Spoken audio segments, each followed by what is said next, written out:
So, hey, Rob, do you remember 2 weeks ago? Bro, I don't remember what I had for lunch. Well, 2 weeks ago, I think we had record high temps in Detroit area. And now 2 weeks later is frigid outside. So a lot can change in 2 weeks. A lot can change. I agree with you.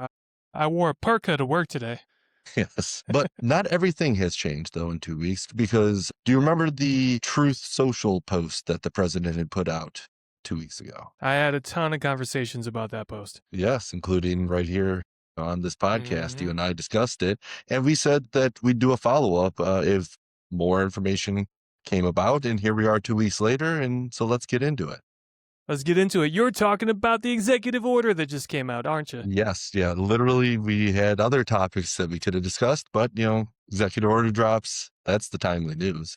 All right, let's start here, man. Again, you're the legal mind here. What is an executive order? Well, yeah, so to get into what an executive order is first, it is not a law. Congress, they're the ones who write bills and pass them, and then when the president signs it, then it becomes a law.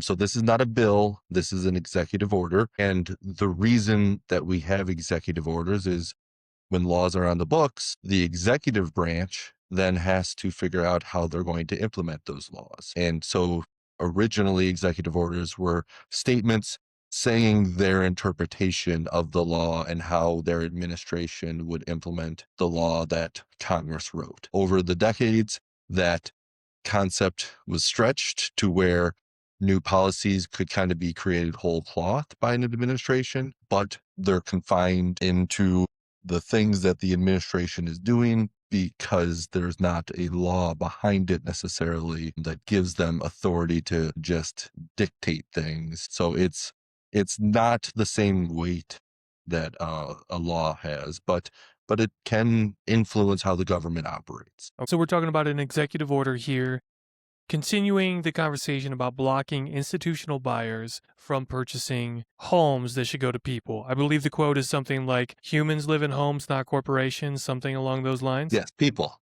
live People, humans, people, I feel like that's the same. So people live in homes. Love it. You and I agree. This is a great direction to go.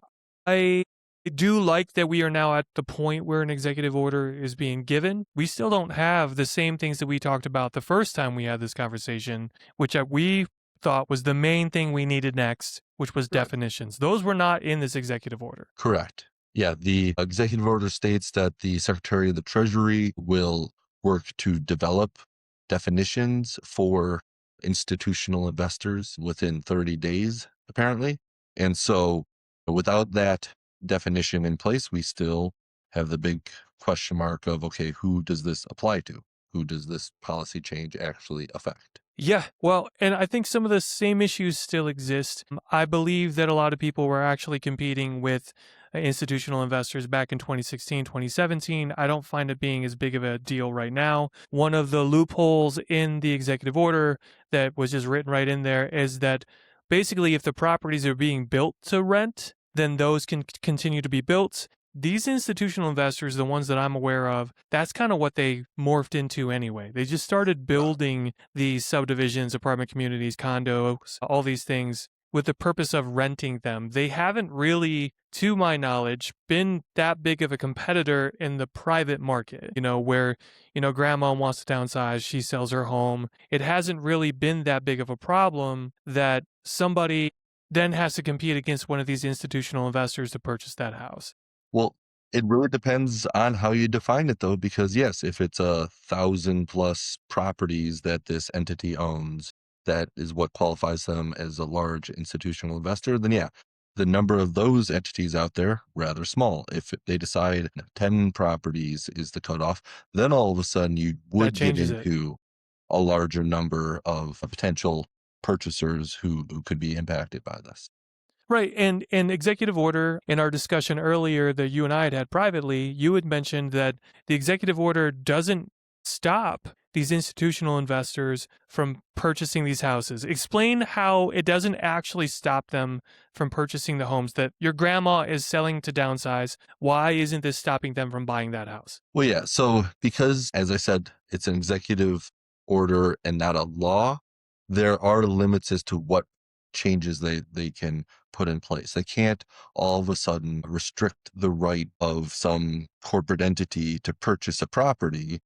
All they can do is influence how their administration gets involved in the process. And so, what this executive order is doing is saying that Fannie Mae and Freddie Mac won't facilitate such a transaction. So, if that investor is looking to get a loan that is underwritten by Fannie Mae or Freddie Mac, they're going to now run into a hurdle that, they have to find another way.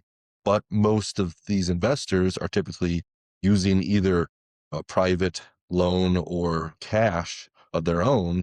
And so this literally will do nothing to prevent that institutional investor from writing a cash offer, because I'm pretty certain you would need a law to try to prohibit such things. But then again, I'm not a lawyer. I don't pretend to be, but I just, from a policy standpoint, I wouldn't anticipate them being able to actually implement a prohibition of who can actually purchase it. It's just if the purchase requires government involvement in some way, the way Fannie Mae and Freddie Mac are, then they can say, hey, that's what we're just not going to participate in. Yeah, and to be fair, so what you're saying is that the president doesn't even have the power to say they can't go out there and purchase these things with their own Right. private money or cash or anything like that.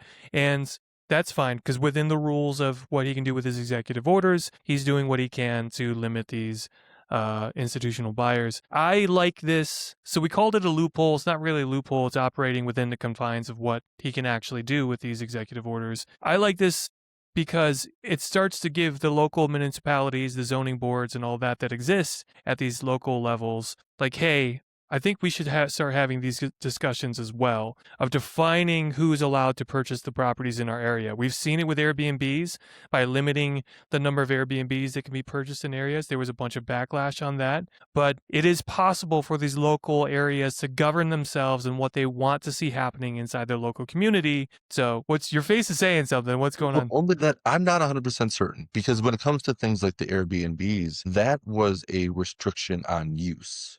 So those are just the zoning laws that say, hey, properties can't become short-term rentals. It doesn't say that an Airbnb owner can't purchase it. It's not about who the owner is. It's about what is the use of the property that the owner is looking to engage in. And that is where zoning has always been permitted to have a restrictive force, as to say, okay, this is what you can do with this property, this is what you can't, at the big But scale. that same lever, though, the use from these institutional buyers is renters, and Right. density of rental is something that zonings can, and Yes. boards can Yes. implement. So again, it can push that direction. Yeah. And I think it supports those things, even though it's not talked about in this executive order. Another thing that was talked about is HUD and Fannie Mae, Freddie Mac, all these things, like they're seized properties. Yes. So he can direct what is done with those seized properties. And in it, he does say that we need to support people buying homes versus these entities buying homes, which crazy support. I kind of feel like this is just doubling down on something that already exists.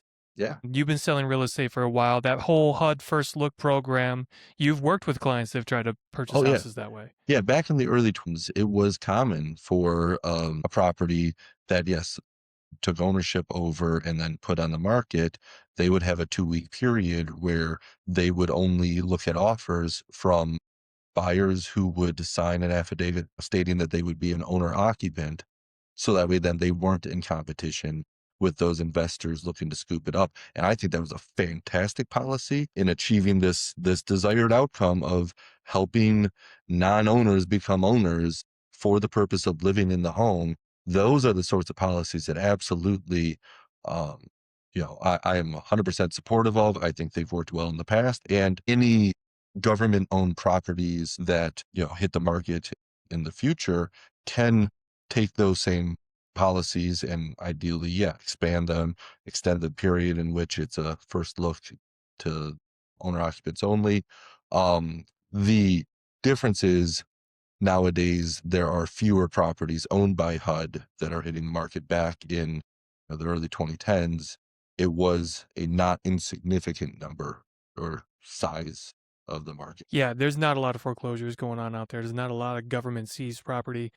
What I'm getting out of this is what I'm landing in the same place that I landed the last time we had this conversation. Is that while this is great to discuss and that we are talking about housing and inventory and making it easier for people to get into homes, I still feel like this isn't really going to change much in our market because institutional buyers are not out there gobbling up everything that privately, they're building a lot more than they are just buying and competing against us. And I just think that while this is a step in the right direction, I don't think this solves our housing crisis that we currently have. Correct.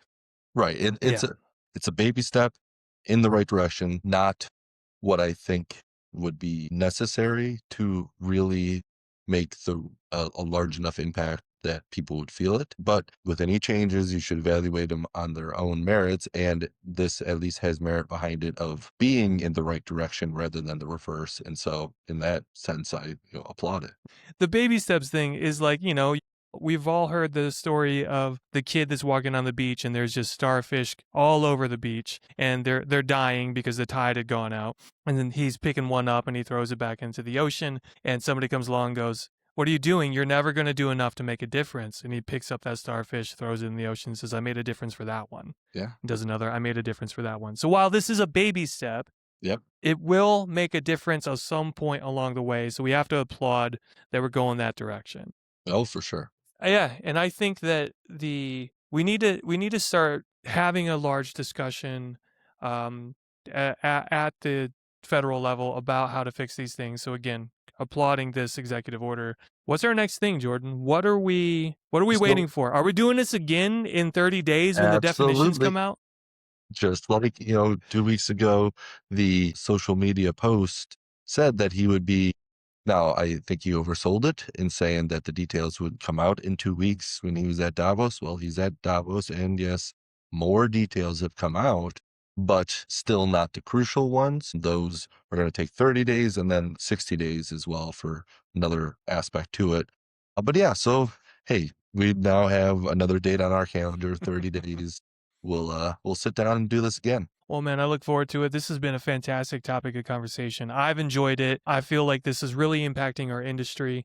And as we move forward, you and I covering it, we're not only going to be knowledgeable as brokers, but we're also being free with the knowledge, giving it to everybody through this podcast. So we hope that everybody would follow us. We are trying our best to bring this kind of information to you, but not just quick flashes in a pan. We're trying to break it down. What's it mean? Does it make a change?